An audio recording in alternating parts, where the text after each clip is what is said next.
वो ताल्लुक जो बहुत अहम था, अब लगता है कि बस मेरा वहम था।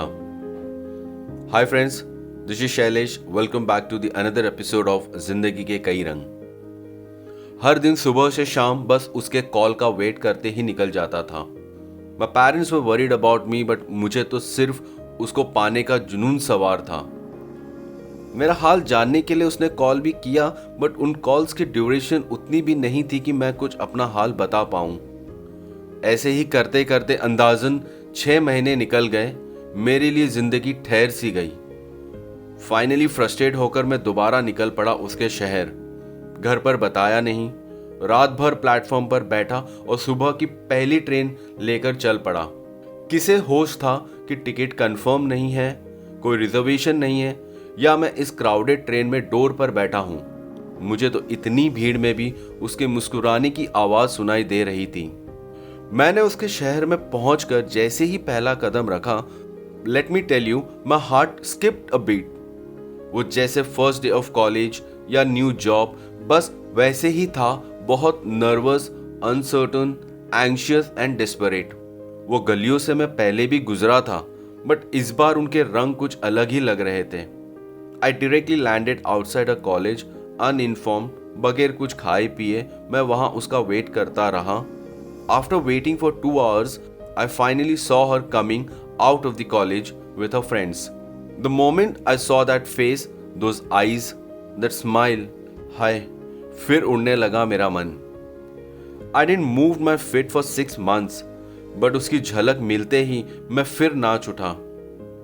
अरे यही तो है वो, मेरा म्यूजिक, मेरा डांस, मेरा पैशन और मेरा सब कुछ। जब कुछ होश संभाला तो रियलाइज किया कि आज किस्मत बहुत अच्छी है भाई साहब। There is no one from her family around, she is only surrounded by her friends. So जल्दी से जाकर उसको सरप्राइज करता हूं। मुझे देखकर वो भी नाच उठेगी, उसकी खुशी का ठिकाना नहीं रहेगा, मेरे बाहों में आकर झूल जाएगी। बस वही रिएक्शन सोचकर मन ही मन खुश होकर मैं उसकी तरफ बढ़ा और ठीक उसके पीछे जाकर उसके शोल्डर पर टैप किया एंड देन शी टर्न्ड। वो जैसे ही पलटी और मुझे देखा, उसकी आंखें पता नहीं क्यों ब्लैंक सी हो गई, चेहरे से रंग उड़ गया। मुझे लगा शॉक में है शायद। सो मैंने उसको पुकारा, देखो मैं आ गया तुमको सरप्राइज करने और अपने साथ ले जाने। उसने कुछ नहीं कहा। मैंने कहा डरो मत, कोई आएगा तो I will go away. She still didn't said anything. मैंने कहा मुझे बहुत फिक्र थी तुम्हारी, मैं नहीं रह पाया इसलिए चला आया। वो फिर भी चुप थी। मैंने कहा सुनो, कहां खो गई हो? मैं सच में तुम्हारे सामने हूं और हम पर नजर रखने वाला यहां कोई नहीं है। I am seeing you almost after a year. क्या तुम खुश नहीं हो? And she finally spoke and said, wait, 2 minute side में आओ, बात करनी है। She walked away from a group to a corner. मैं उसके पीछे चल पड़ा। समझ तो कुछ नहीं आ रहा था, बट उसका इंस्ट्रक्शन फॉलो ना करूं ये कैसे हो सकता था। We went little away and sat on a bench. She was quiet for long. Now I am getting irritated with the anticipation कि उसके मन में क्या चल रहा है। After a while she finally spoke. उसने कहा, मेरी रेस्ट्रिक्शन 4 महीने से हटा दी गई है। No one from my home follows me now. मैंने कहा कुछ समझा नहीं। शी सेड, प्रॉब्लम तो वही है कि तुम कुछ समझते नहीं। मैं फिर भी ब्लैंक था, कुछ प्रोसेस नहीं कर पा रहा था। उसने कहा कि तुम्हारे जाने के बाद मैं अपने पेरेंट्स को बहुत समझाने की कोशिश की, बट वो नहीं माने। मैंने कहा तो ठीक है, let me try it now. मैं कोशिश करता हूं, मिलकर करेंगे तो मान जाएंगे, और अगर नहीं माने तो मेरे पेरेंट्स तो खुश है तुम्हें एक्सेप्ट करने के लिए। हम उनकी ब्लेसिंग लेकर लाइफ स्टार्ट कर लेंगे। तुम बस इसी कपड़ों में चल पड़ो मेरे साथ। उसने धीमी आवाज में कहा, मैं नहीं आ सकती। शी सेड, जब हम साथ नहीं थे उन दिनों मैंने इस रिलेशनशिप को बहुत इवैल्यूएट किया and now I am uncertain. She said, तुम जो काम करते हो वो रेस्पेक्टेबल प्रोफाइल नहीं है, तुम्हारी अर्निंग स्टेबल नहीं है, क्या मुझे संभाल पाओगे? I come from a very strong family background, मुझे आज तक मेरे माँ बाप ने एक चीज की कमी नहीं होने दी। मुझे वो सब देना तो दूर, क्या तुम मेरे ब्यूटी पार्लर का मंथली खर्चा भी उठा पाओगे? अब तो तुम बेरोजगार भी हो, कोई क्लासेस भी नहीं है तुम्हारी, तुम मुझे अपने शहर ले जाकर क्या काम करवाओगे? मैंने कहा, लेकिन ये प्रोफेशन तो तुम भी फॉलो करना चाहती थी, उसी तरह तो हम मिले थे। So she said, maybe I confused my hobby with my passion. I said, but मैं कितना कमाता हूं वो तुमने कभी पूछा ही नहीं।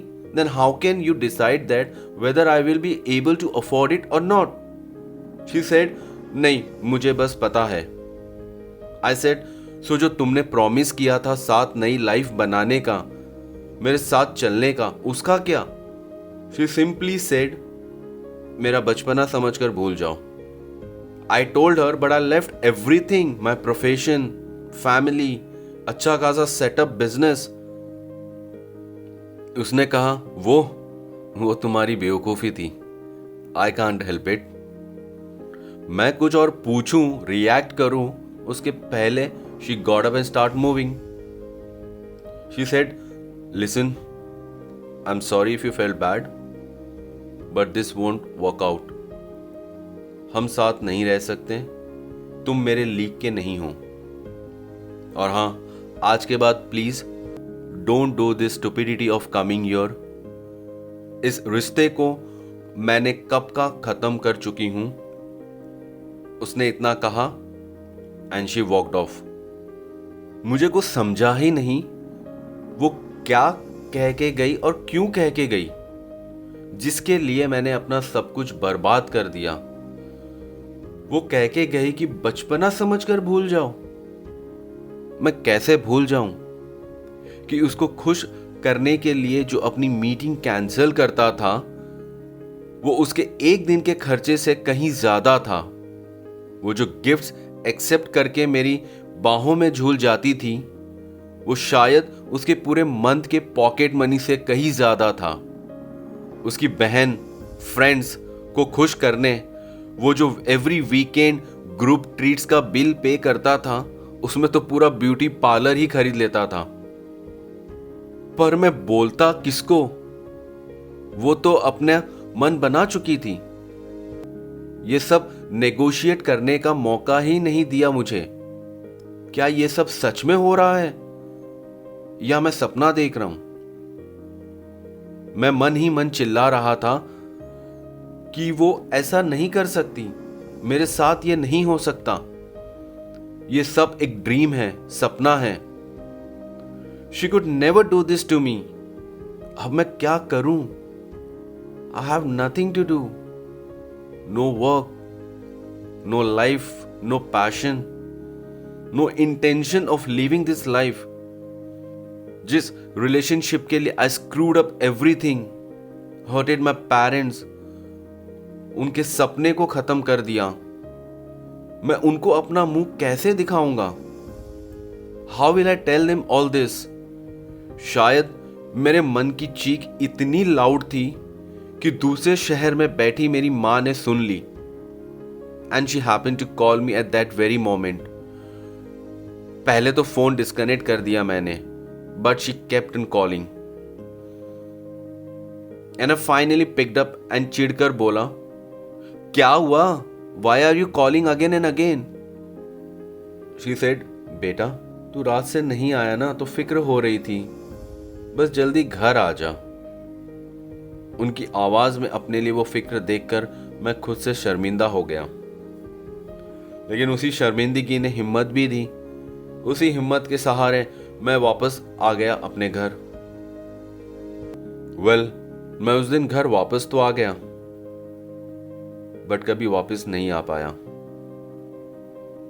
उस दिन तो वो चली गई, लेकिन अपने साथ मेरे सबसे कीमती चीज ले गई, और वो था मेरा पैशन। जिस डांस ने मुझे उससे मिलाया था, मुझे उसी डांस से इतनी नफरत हो गई कि मैं हमेशा के लिए उससे अपना मुंह मोड़ लिया। मैं कभी उस शहर वापस नहीं गया, अपने दिल खोल के हंसने की अदा को लेने भी नहीं। वो मुझे सबक तो जरूर सिखा गई, बट एज अ फीस वो मेरी बेफिक्र ले गई। वो लड़का जो दूर से म्यूजिक सुनकर खींचा चला आता था, आज खामोश एक जगह बैठना पसंद करने लगा। Of course I did a lot of hard work, तिनका तिनका करके फिर से अपनी जिंदगी को संवारा। I even met someone great and got married.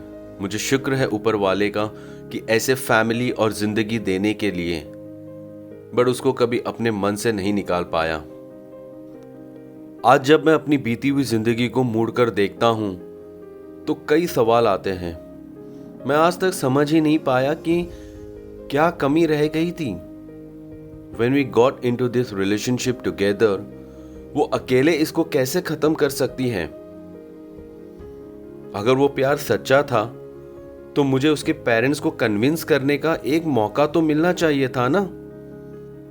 उसने मुझसे एक बार भी पूछना जरूरी नहीं समझा whether I could afford her or not। जिस तरह आज भी वो मेरी नजरों के सामने आती है, क्या वो मेरे बारे में एक पल के लिए भी सोचती होगी? अगर जो होता है वो अच्छे के लिए होता है, तो जो मेरे साथ हुआ क्या वो सही था? मेरी दास्तां उसे कहाँ कबूल थी, मेरी वफाएं उसके लिए फजूल थी। कोई आस नहीं, लेकिन इतना बता दो मुझे, मैंने चाहा तुझे, क्या यही मेरी भूल थी? Today if I have to look back और अपने यंगर सेल्फ को कुछ एडवाइस देना हो तो मैं यही कहूंगा कि किसी को भी अपनी लाइफ में इतनी इंपॉर्टेंस ना दो जो वो तुमसे तुम्हारी आइडेंटिटी ही छीन ले। Yes, love is important in life, but you should give equal importance to other things as well. Do not neglect the other aspect of your personality. Out of all the things that I have left back in that city, the one I miss the most is my passion for dance. मैं अपने passion से इतना दूर हुआ कि आज चाह कर भी मेरे पैर उठते नहीं। पता नहीं, मैं फ्रीज हो जाता हूं। लेकिन आप अगर इस स्टोरी से कुछ सीखें तो प्लीज अपना पैशन किसी के लिए मत अधूरा छोड़ना। If you have a passion for something, then follow it wholeheartedly. Relationship अगर ट्रू है तो वो आपके साथ चलने का रास्ता ढूंढ ही लेगा। वेल, ऑन दिस नोट, हमारा फर्स्ट सीजन ऑफ जिंदगी के कई रंग gets over here. This was my life story shared straight from my heart. उम्मीद करता हूं आपको मेरी ये पहल पसंद आई होगी। अपना फीडबैक जरूर बताइएगा। I will come back with more exciting stories and learning soon. Till then, love yourself and follow your life's calling. Salam, namaste, sat sri akal.